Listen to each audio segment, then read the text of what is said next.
기도하겠습니다. 하나님 아버지, 주님의 사랑 감사합니다.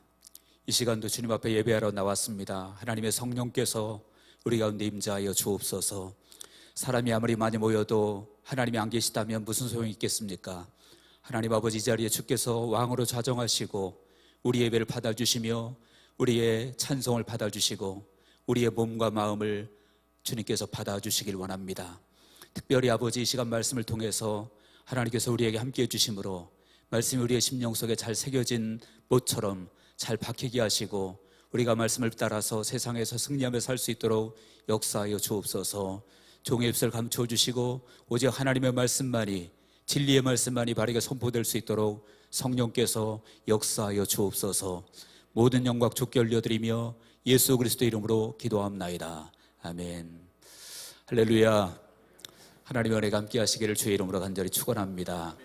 오늘 설날입니다. 설날인데도 이 자리에 나오신 분들에게 하나님의 놀라우신 은혜가 넘치기를 다시 한번 주의 이름으로 축원드립니다. 물론 나오지 못한 분들도 오늘 온라인으로 예배드리는 분들이 많이 계실 것 같은데 그분들에게도 하나님의 놀라운 종이 넘치기를 주의 이름으로 축원합니다. 이 시간에 한번 인사하고 시작하겠습니다. 옆에 계신 분, 뒤에 계신 분들에게 새해가 우리가 두 번인데 그래도 두 번 인사하겠습니다. 새해 하나님의 은혜로 가득하시기 바랍니다. 이렇게 인사하시기 바랍니다. 예, 새해 하나님의 은혜로 우리 모두가 넘쳐나기를 주의 이름으로 다시 한번 축원드립니다. 오늘 본문은 사사시대에 관한 말씀이 오늘 본문에 기록이 되어졌습니다. 사사시대는 특징이 무엇이냐면 한마디로 말하면 왕이 없어서 자기 소견대로 자기 멋대로 행하는 시대가 바로 사사시대였다라고 하는 것입니다. 오늘 본문에 보면 6절에 그 말씀이 나와 있죠. 그때에 이스라엘의 왕이 없었으므로 사람마다 자기 소견에 옳은 대로 행하였더라, 이렇게 말씀하고 있죠. 또 사사기를 끝맺고 있는 사사기 맨 끝에도 보니까 그렇게 말씀하고 있습니다. 그때에 이스라엘의 왕이 없으므로 사람이 각각 자기의 소견에 옳은 대로 행하였더라. 그래서 사사시대에는 한마디로 왕이 없어서 자기 소견에 옳은 대로, 다시 말하면 자기가 생각하는 대로, 자기가 주장하는 대로 그냥 그렇게 살았다라고 하는 것입니다.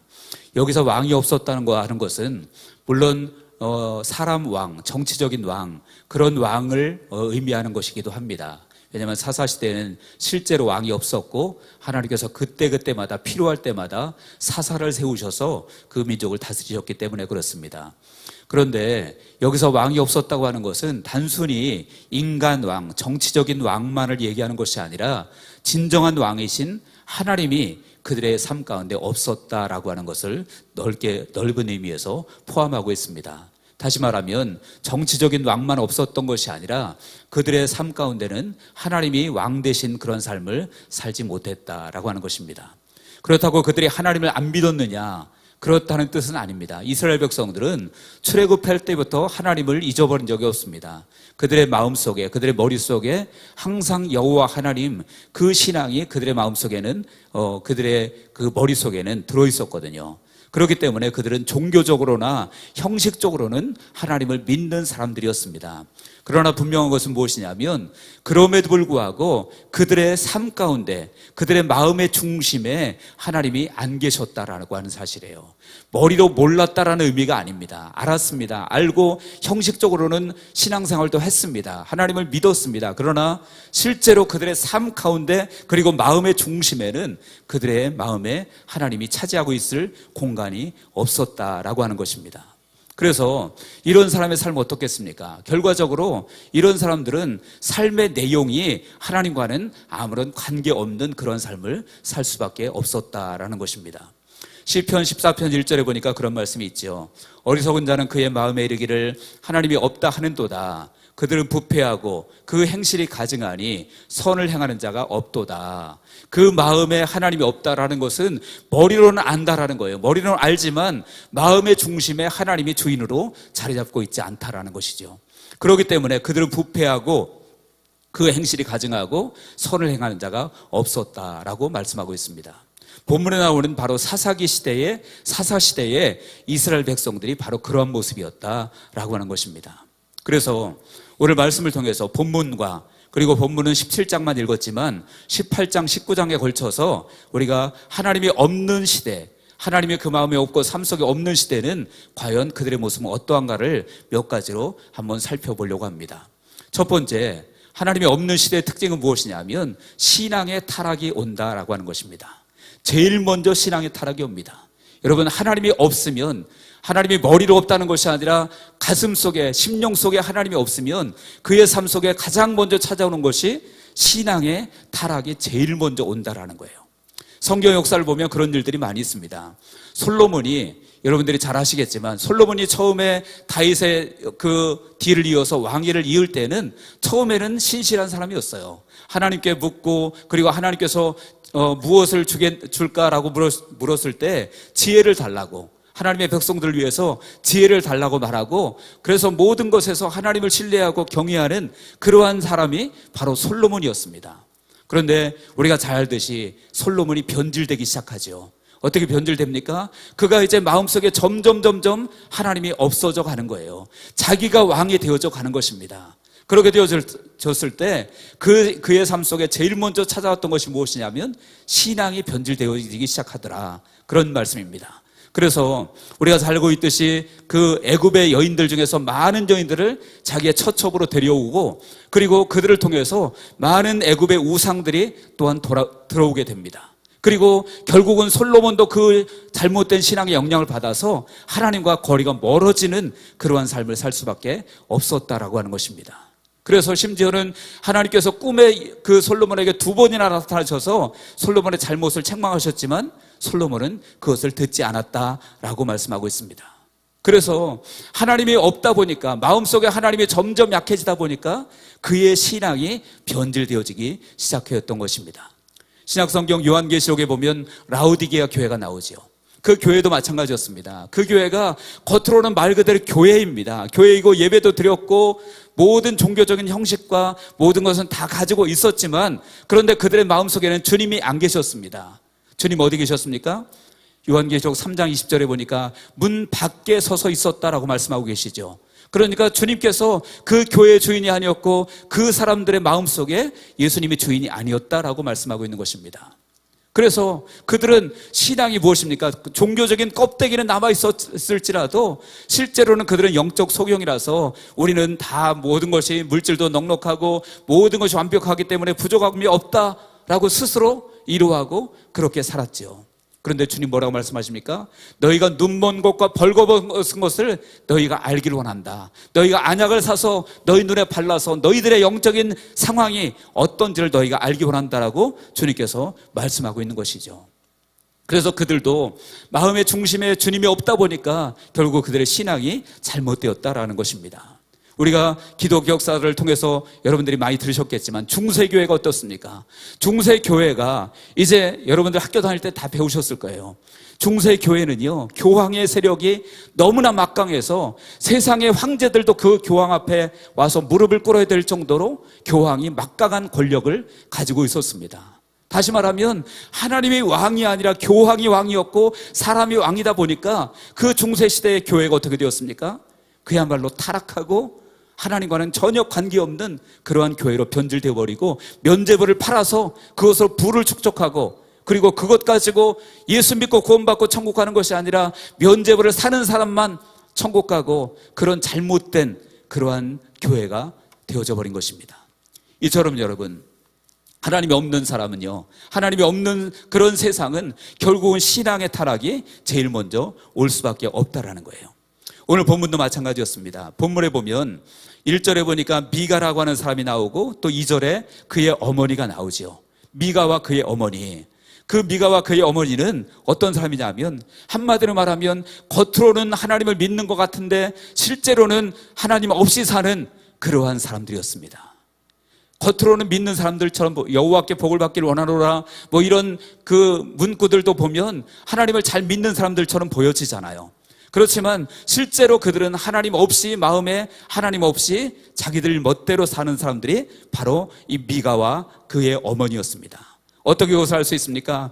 본문 여러분 2절을 보시기 바랍니다. 2절을 보니까 그의 어머니에게 이르되 어머니께서 은 천백을 잃어버셨으므로 저주하시고 내게도 말씀하셨더니 보소서 그 은이 내게 있나이다. 내가 그것을 가졌나이다.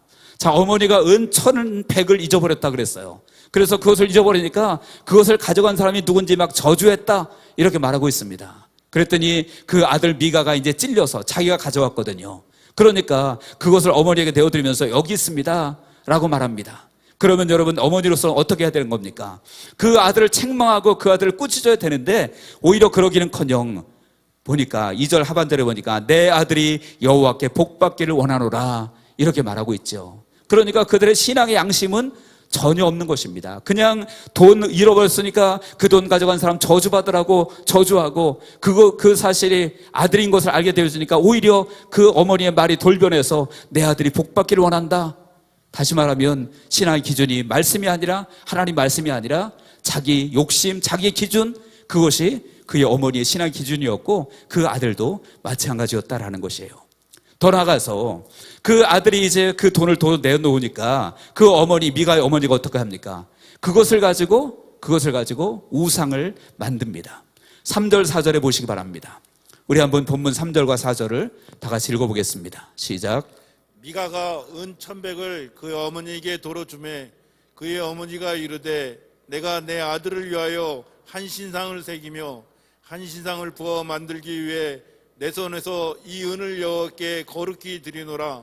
그러므로 내가 이제 이 은을 내게 도로 주리라. 아멘. 여기까지만 읽겠습니다. 여러분, 여기 보니까 은 1,100을 이제 아들이 어머니에게 도로 내어주니까 그 어머니가 그것을 가지고 무엇을 만듭니까? 신상을 만들어서 그 집에 두었다. 그래서 4절 끝에 보면 그 신상이 미가의 집에 있더라 라고 말합니다. 하나님께서는 분명히 십계명에 여러분들 잘 아시고 계시죠? 하나님의 형상을 어떤 것으로도 다른 형상, 우상의 형상을 만들지 말라고 했습니다. 그런데 그들은 신상을 만들어서 그 집에 두었다라고 말씀하고 있습니다. 왜 그랬을까요? 왜 굳이 눈에 보이는 신상, 손에 만져지는 신상, 그것을 만들어서 그 집에 둔 이유가 무엇일까요? 그것은요, 바로 자기 마음대로 조종할 수 있는 신을 원했던 거예요. 자기 마음대로 내 멋대로 조종하고 나의 욕구를 채워주는 그런 눈에 보이는, 만져지는 그러한 신을 그들이 그 신을 만들어서 자기들 멋대로 움직이기를 원했다라는 것이죠. 다시 말하면요, 여러분, 이들은요, 그 하나님을 섬길 때에도 하나님을 섬긴다고 말하지만 정말로 나의 왕, 나의 주인 하나님이 아니라 내 멋대로 나의 욕구만을 채워주는 전능한 종, 그 하나님을 원했다라는 거예요. 그래서 만져지는 그런 신상을 만들고요, 눈에 보여지는 신상을 만들었다라는 거예요. 그리고 거기다가 자기 아들 중에 한 명을 더군다나 제사장으로 세웠다라고 말합니다. 5절에 그 내용이 나와 있죠. 끝에 보니까 한 아들을 세워 그의 제사장으로 삼았더라. 제사장까지 삼습니다. 신상을 만들어 놓고 그의 아들 중에 한 명을 제사장으로 삼았다. 원래 여러분, 성경적으로 제사장은 누가 해야 되는 겁니까? 레위 지파 중에서도 아론의 자손들이 제사장을 해야 되는 거거든요. 정상적으로 하나님을 섬기는 제사장은 그렇습니다. 그런데 이 사람들은 지금 우상을 만들어서 그것을 하나님이라고 섬기고 있고요, 거기다가 자기 아들 중에 레위 지파도 아니고 아론의 후손도 아닌 그 사람을 아들 중에 제사장으로 섬겼다, 세웠다라고 말하고 있는 것입니다. 다시 말하면 그들은요, 하나님은 아무런 하나님의 말씀과는 관계도 없이 자기들 멋대로 신앙을 이리저리 자기들 멋대로 신앙을 변질시키고 자기의 편한 대로만 그렇게 했다라는 것입니다. 여러분, 혹시 우리 중에 하나님을 이같이 생각하는 분들이 안 계십니까? 말로는 하나님을 섬긴다, 하나님을 경외한다 하면서 실제로는 하나님은 그냥 내 요구대로 움직여주기를 원하는 그런 하나님으로 우리가 원하고 착각하고 있는지 아는지 우리가 돌아봐야 될 줄 믿습니다. 하나님은 여러분, 우리의 왕이신 줄로 믿으시기 바랍니다. 우리의 주인인 줄로 믿으시기 바랍니다. 내가 부리는 종이 아니라 내가 그분 앞에 섬겨야 되고 엎드려야 되고 순종해야 될 우리의 왕, 우리의 주인이 우리 하나님이십니다. 그래서 우리가 하나님을 왕으로, 하나님을 주인으로 인정하고 그렇게 살 수 있는 우리 모두가 되시기를 주님의 이름으로 축원합니다. 또한 이제 왕이 없이, 하나님 없이 자기 멋대로 사는 사람은 삶의 목적이 오직 돈에 있습니다. 오늘 본문에 보면 이제 7절에서 13절에 보니까 한 레위인 청년이 나옵니다. 한 레위인 청년이 7절에 보니까 우리 7절 한번 다 같이 읽어보겠습니다. 시작. 유다 가족에 속한 유다 베들레헴에 한 청년이 있었으니 그는 레위인으로서 거기에 거류하였더라. 아멘. 유다 가족에 속한 유다 베들레헴에 한 청년이 있었다. 그는 레인이었다라고 말합니다. 여러분, 이 말씀이 유다 가족에 속했는데 왜 또 레인이라고 말하는가, 이렇게 약간 앞뒤가 안 맞는 것처럼 느낄 수가 있습니다. 그것이 왜 그러냐면 당시 이제 모든 지파들은 하나님께서 그 땅을 목초지로 그 땅을 분배해서 다 모든 지파들마다 나누어 줬습니다. 그런데 레위 지파에게만큼은 땅을 기업으로 분배해 주지 않았습니다. 그리고 그 레위 지파들은 각 지파별로 흩어져서 그 지파에 속해서 살게 하고, 그래서 그곳에서 영적인 일을, 레위 지파이기 때문에 영적인 일을 감당하도록 했습니다. 그 내용이 민수기 35장 2절입니다. 거기 보니까 이스라엘 자손에게 명령하여 그들이 받은 기업에서 레위인에게 거주할 성읍들을 주게 하고 너희는 또 그 성읍들을 두르고 있는 초장을 레위인에게 주어서 라고 말합니다.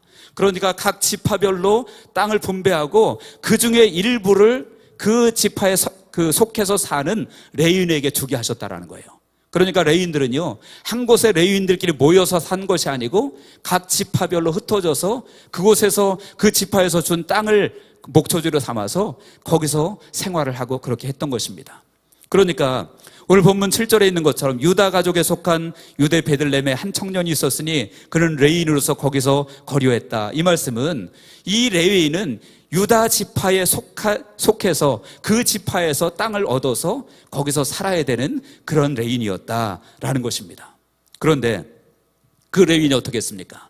8절에 보니까 그 사람이 거주할 곳을 찾고자 하여 그 성읍 유다 베들레헴을 떠나가다가 자기가 있어야 할 곳을 그가 떠나갔다라고 말하고 있습니다. 왜 떠나갔습니까? 거주할 곳을 찾기 위해서 떠나갔다라고 말합니다. 원래 거주할 곳이 어디입니까? 그는 유다 지파에 속해서 거기서 그가 거주해서 거기서 먹고 살고 거기서 영적인 일을 해야 되는 것입니다. 그런데 거주할 곳을, 다른 거주할 곳을 찾기 위해서 떠나갔다. 그 말씀은 무슨 말씀이냐면 더 좋은 환경을 찾아서 그는 떠나갔다라는 거예요. 그 유다 지파에서 아마 삶이 어려웠든지 그 내용은 자세히 나와 있지 않지만 힘들고 어려웠겠죠. 그러니까 더 좋은 환경을 찾아서 그가 거주할 곳을 찾기 위해서 떠났다라고 말합니다. 그리고 마침내 이리저리 헤매다가 누구를 만나냐면 아까 말씀드렸던 미가의 집을 만나게 되는 것입니다. 미가 가족을 만나게 되어지는 것이죠. 그리고 그 미가의 집에서 그가 제사장 역할을 하게 됩니다. 본문 10절과 11절에 보니까 미가가 그에게 이르되 내가 나와 함께 거주하며 나를 위하여 아버지와 제사장이 되라. 내가 해마다 은열과 의복 한 벌과 먹을 것을 주리라 하므로 그 레위인이 들어갔더라. 이 미가가 이제 제안하는 거예요. 야, 우리 집에 와서 제사장이 되어라 라고 말하는 거예요. 그리고 그 레위인 청년이 그 집에 들어가서 제사장이 됩니다. 왜 제사장이 됐습니까? 한마디로 말하면 의식주가 해결됐거든요. 여기 보니까 모든 것을 다 해준다고 말하고 있어요. 10절 끝에 보니까 내가 해마다 은열과 의복 한 벌과 먹을 것을 주리라 함으로 그 레위인이 들어갔더라. 그리고 더군다나 이 레위인을 아주 극진하게 대접을 합니다. 어느 정도로 대접하냐 하면 11절 끝에 보니까 그 청년이 미가의 아들 중 하나같이 됨이라. 아들처럼 대했다. 그러니까 얼마나 그 미가의 가정이 이 레위인 청년을 극진하게 대접을 했는지 알 수가 있는 것이죠. 그래서 결국은 이 레위인은 자기 결국은 생각했던 목적을 이루게 되어졌습니다. 그 먹고 살 것을 찾아서 더 좋은 환경을 찾아서 헤매다가 결국은 자기에게 딱 맞는 그 미가라는 사람을 만나게 되고 그 집에서 먹고 살 것 다 해결되고 그리고 대접 잘 받고 그런 상황, 그런 결과를 얻었다라는 것이죠. 다시 말하면 여러분, 이 청년이 움직인 것은 무엇입니까? 하나님의 뜻에 따라 있을 곳에 있는 것이 아니라 자기의 의식주, 먹고 사는 것, 자기 돈, 만족 이런 것 가지고 움직이고 그것들 가지고 어떤 결정을 하고 그런 모습을 보여주고 있는 것입니다. 하나님의 뜻이 아니라 자기 육신의 욕심을 따라, 돈 따라 그렇게 했다라는 거예요. 그런데 여러분, 분명한 것은 이처럼 눈에 보이는 것을 따라서 움직이고 돈에 따라서 움직이는 사람은 더 좋은 조건이 나타나면 반드시 그것 때문에 또다시 옮길 수밖에 없다라는 거예요. 실제로 이 레위인 청년이 그랬습니다. 사사기 18장 19절 20절에 보니까 이제 그 단지파 사람들이 그 미가의 집을 다 이제 침략을 하죠. 그래서 거기 있는 것을 다 빼앗아 갑니다. 그리고 나서 그 레위인 청년에게 말합니다. 야, 너 한 가정의 제사장 되는 게 좋겠냐? 아니면 한 지파의 제사장이 되는 것이 좋겠느냐? 여러분 무엇이 좋겠습니까? 다시 말하면 오늘날로 굳이 말한다면 개척교회 목사하는 게 좋겠느냐? 큰 교회 목사하는 게 좋겠느냐? 이 말과 똑같은 얘기예요. 그러니까 그 레위인 청년이 그 말을 듣고 금방 또 혹해가지고 단지파를 따라 나서게 되어지죠. 다시 말하면 더 좋은 조건이 나오니까 금방 옮기게 되어졌다라는 거예요. 무엇입니까? 다시 말하면 하나님이 없는 사람들, 왕이 없는 사람들은요, 삶의 방법이, 삶의 방향이 무엇이냐면 오직 세상의 욕심이에요. 돈입니다. 육신의 쾌락입니다. 하나님의 뜻이 아니라 오직 돈, 오직 자기의 욕심, 자기의 만족, 이것만을 채우는 것이 그 사람의 목적이 될 수밖에 없다라는 거예요. 이 레위인 청년이 지금 그런 모습을 보여주고 있다라는 것이죠. 여러분 오늘날 목회자들이 그런 모습이 있는 경우도 참 많이 있는 것 같고 또 성도들도 그런 모습이 있는 경우가 참 많이 있는 것 같아요. 물론 여러분 돈을 많이 버는 것이 죄다, 좋은 환경에 사는 것이 죄다, 그런 말씀을 드리는 것이 아닙니다. 이왕이면 돈을 많이 버는 것도 좋고 좋은 환경에 사는 것도 좋겠죠. 그러나 분명한 것은 무엇이냐면 그것이 하나님을 경외하는 것보다, 하나님의 뜻을 이루는 것보다 우선될 수는 없다는 거예요. 그것이 우선되어진다면 그것이 바로 우상이 되어지는 것이죠. 부자로 사는 것이 왜 죄겠습니까? 그것은 죄가 아니죠. 그러나 돈이 하나님보다 더 우선되어지고 그것이 하나님보다 더 사랑하게 되어지면 그것이 바로 우상이라는 거예요. 지금 이 레위인 청년이 그런 모습을 보이고 있다는 것이죠. 저 여러분들의 삶의 모습을 한번 돌이켜보시기 바랍니다. 우리의 삶을 이끄는 그러한 목표가 무엇입니까? 하나님입니까? 아니면 돈입니까? 아니면 세상의 욕심입니까? 저 여러분들은 하나님의 뜻을 따라서 믿음으로 사는 우리 모두가 되시기를 주의 이름으로 간절히 축원합니다. 마지막 세 번째로 하나님을 왕으로 섬기지 않는 사람들, 이제 오늘 본문 읽지는 않았지만 사사기 19장에 보니까 혼탁한 가정이 나옵니다. 그리고 성이 문란해지는 그러한 부분이 나옵니다. 여러분 사사기 19장 1절을 펴보시기 바랍니다. 거기 보니까 그렇게 기록되어 있습니다. 이스라엘의 왕이 없을 그때에 에브라임 산지 구석에 거류하는 어떤 레위 사람이 유다 베들레헴에서 첩을 맞이하였더니, 자, 왕이 없을 그때에, 하나님이 왕이 아니시니까 그때에 어떤 레위인이 유다 베들레헴에서 첩을 맞이하였다.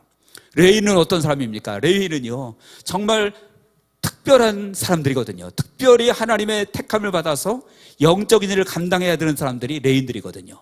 그 중에 이제 제사장들이 나오고요. 그들은 모두 다 영적인 일, 성전에서 봉사하는 일을, 그런 일들을 하는 사람들이 레위인이었다라는 거예요. 그런데 다시 말하면 그들은요 거룩하고 순결하게 살아야 되는 사람들이 바로 레위인이라는 거예요. 그런데 그 레위인이 지금 어떻게 했습니까? 첩을 맞이했다라고 말합니다. 다시 말하면 순결하고 거룩한 삶을 그가 버렸다라고 말하고 있는 것입니다. 그리고 그 첩은 또 행음하고 친정으로 가버립니다. 그리고 그 레위인이 그 친정으로 가버린 첩을 데리러 가서 돌아오는 길에 엄청난 사건이 벌어지게 되어지죠. 그 내용을 일일이 다 설명드릴 수 없지만 그 레위인이 첩을 데려오다가 이제 밤이 깊자 그 기브아라고 하는 곳에서 한 집에 들어갑니다. 들어갔을 때 그 동네에 살던 불량배들이 와가지고 결국은 그 첩을 겁탈하고 강간하고 그 여인이 결국은 죽게 되어집니다. 그 과정에서 사실은 그들은 동성애적인 죄악도 범하려고 합니다. 왜냐하면 그 레위인을, 그 집안에 들였던 그 사람들의 남자를, 그 레위인을 사실은 끌어내서 그를 겁탈하려고 했었거든요. 그러니까 결국은 동성애, 그리고 성적인 폭행, 가정의 문란, 이런 모든 것들이 다 그 사사기 19장에 다 드러나 있는 것입니다. 그리고 그 레위인이 그 첩이 죽자 그 첩의 시체를 12덩이로 12마디로 나누어서 이스라엘의 모든 지파에게 다 보내버려요. 그래서 이스라엘 지파들이 이제 분노해가지고 결국은 그 기브아 사람들, 베냐민 사람들을 몰살시키는 그러한 피해 보복을 하는 것을 보여주고 있습니다. 무엇입니까? 이 모든 것이 무엇 때문에 그렇습니까? 하나님 없이 살고 하나님의 백성들이, 특별히 레위인 같은 사람들이 거룩하고 순결하게 살지 못하고 죄된 모습, 더러운 모습, 이런 모습으로 살게 되어지니까 결국은 그러한 엄청난 비극이 일어나게 되어진 것입니다. 여러분 오늘날도 마찬가지입니다. 오늘날 가장 중요한 것이 무엇이겠습니까? 가장 중요한 것은, 내가 교회 다니는 것보다 더 중요한 것은 하나님이 나의 왕이 되어져야 될 줄로 믿으시기 바랍니다. 하나님이 나의 왕이 아닐 때, 내가 겉모습은 신앙의 모습이 있다고 할지라도 하나님이 나의 왕이 아니고 내가 왕이 되어질 때 결국 본문에 드러난 모든 일들이 일어날 수밖에 없다라는 거예요. 신앙의 타락이 이루어질 수 있고요, 그리고 돈이 인생의 목적이 되어지고요, 결국은 정말 인간이 윤리적으로도 무너지게 되어지고 가정도 무너지고 결국은 비극이 올 수밖에 없다라는 것이죠. 사랑하는 성도 여러분, 중요한 것은 세상의 불신자들이 중요한 것이 아니라 예수 믿는 우리가 중요한 줄로 믿습니다. 왜냐하면 하나님은요, 세상 사람들 보고 세상을 움직이는 것이 아니라 바로 의인 10명, 다시 말하면 예수 믿고 구원받은 하나님의 자녀들 보고 세상을 움직여가기 때문에 그렇습니다. 그래서 많은 사람이 타락했어도 주님 말씀하셨잖아요. 의인 10명이 있으면 내가 그 성을 사하겠다라고 말씀하시죠. 다시 말하면 오늘날 교회가, 성도가 하나님 앞에 진정으로 의인처럼 바르게 설 수 있다면 세상이 아무리 약해도 하나님은 세상을 새롭게 하실 것입니다. 그러나 교회가 잘못되고 성도가 잘못되고 성도가 타락하면 결국은 세상은 희망이 없게 되어지는 것입니다. 우리 한번 같이 읽어보겠습니다. 역대하 7장 14절을 다 같이 읽겠습니다. 시작. 내 이름으로 일컫는 내 백성이 그들의 악한 길에서 떠나 스스로 낮추고 기도하여 내 얼굴을 찾으면 내가 하늘에서 듣고 그들의 죄를 사하고 그들의 땅을 고칠지라. 아멘. 여러분, 여기 뭐라고 말씀했습니까? 불신자 보고 세상을 고친다라고 말하지 않습니다.